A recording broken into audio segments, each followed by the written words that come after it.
IIT, IIM प्रभृतीनि संस्थानानि अस्माकं विश्वविद्यालयं प्रति पश्यन्ति, साहाय्यम् अवश्यमेव इच्छन्ति।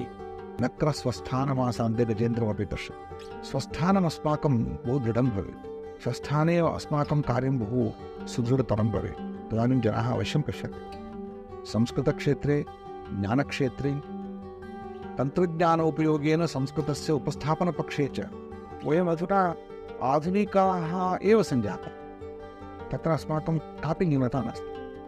तदर्थं समानतया सर्वे पश्यन्ति, अस्माकं पक्षतः अपि योगदानं ते काङ्क्षन्ति।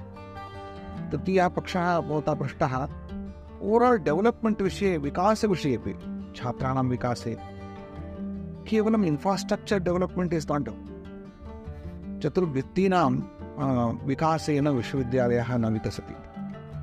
अत्रत्याः आचार्याः, छात्राः